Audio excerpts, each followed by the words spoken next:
لا تحزن إن الله معنا لا تحزن إن الله معنا۔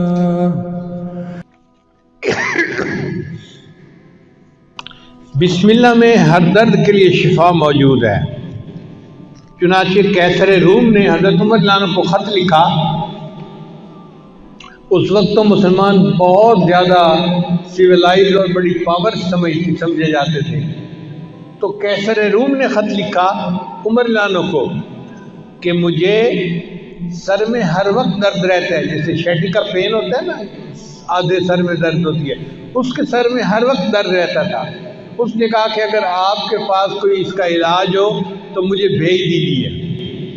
حضرت عمر رضی اللہ عنہ نے ایک ٹوپی بھجوائی اور فرمایا کہ اس ٹوپی کو سر پہ کر لیا کریں، آپ کے سر کی درد دور ہو جائے گی۔ چنانچہ وہ ٹوپی جب سر پہ کرتا، جتنی دیر کرتا درد ختم ہو جاتی، جب ٹوپی اتارتا درد پھر شروع ہو جاتی۔ اب ایک دن اس نے سوچا کہ اس ٹوپی میں کیا مقناطیسیت ہے، چنانچہ اس نے ٹوپی کو اتار کے دیکھا تو اس کے اندر کی طرف حضرت عمر رضی اللہ عنہ نے بسم اللہ الرحمن الرحیم لکھا ہوا تھا۔ اس آیت کی برکت سے اللہ اس کے سر کے درد کو ختم فرما دیتے تھے۔ چنانچہ صحابہ کرام بیمار بندے کو بسم اللہ پڑھ کے دم کیا کرتے تھے۔ حدیث پاک میں آتا ہے کہ جبریل علیہ السلام عائشہ رضی اللہ عنہا روایت کرتی ہیں کہ جبریل علیہ السلام کئی مرتبہ آتے اور نبی علیہ السلام بیمار ہوتے تو جبریل علیہ السلام بسم اللہ پڑھ کے اپنے محبوب صلی اللہ علیہ وسلم کو دم کیا کرتے تھے۔ یہ ایک ایسا عظیم عمل ہے کہ جو ہماری سب بیماریوں، سب دردوں، سب مصیبتوں کے لیے تریاک ہے۔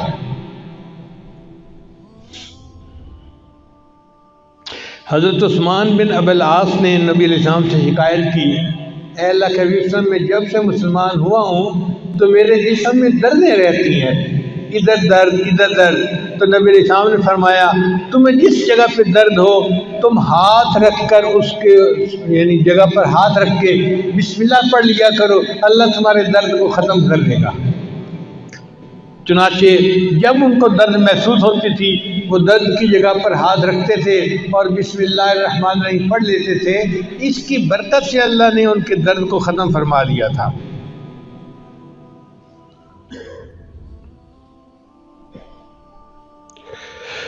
عبداللہ بن عباس انہوں نے نبی علیہ السلام سے پوچھا، اے اللہ کے حبیب صلی اللہ علیہ وسلم، ہمیں بخار کا دم اور بیماری کا دم بتا دیا کریں، ہمیں کوئی بخار کا دم بتا دیں، بیماری کا دم بتا دیں۔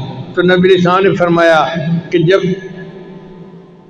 کوئی بندہ بیمار ہو تو تم اس پر پڑھا کرو بسم اللہ الکبیر اعوذ باللہ العظیم من کل عرق نار ومن شر حر النار اخرجہ الترمذی۔ یہ ترمذی شریف کی روایت ہے۔ تو نبی علیہ السلام نے ان کو بخار کا یہ دم سکھایا۔ اس کا مطلب یہ کہ بسم اللہ کی برکت سے اللہ تعالیٰ واقعی بندے کی بیماری کو ختم فرما دیتے ہیں۔ اس لیے ہر تکلیف کے وقت بسم اللہ پڑھنی چاہیے۔ احد کے موقع پہ حضرت طلحہ رضی اللہ عنہ کو زخم لگا تو بے اختیار ان کی زبان سے آہ نکلی، جیسے زخم لگتا ہے نا تو آہ بندہ کرتا ہے، آہ۔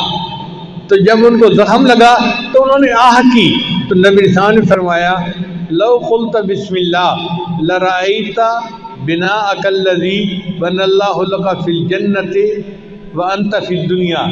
اگر تو اس موقع پر بسم اللہ کہتا جو تجھے چوٹ لگی تو تو دنیا میں رہتے ہوئے جنت میں اپنے ٹھکانے کو دیکھ لیتا۔ اگر تو بسم اللہ پڑھتا تو آپ دنیا میں رہتے ہوئے اپنے جنت کے ٹھکانے کو آنکھوں سے دیکھ لیتے۔ تو یہ بسم اللہ ایسا عمل ہے۔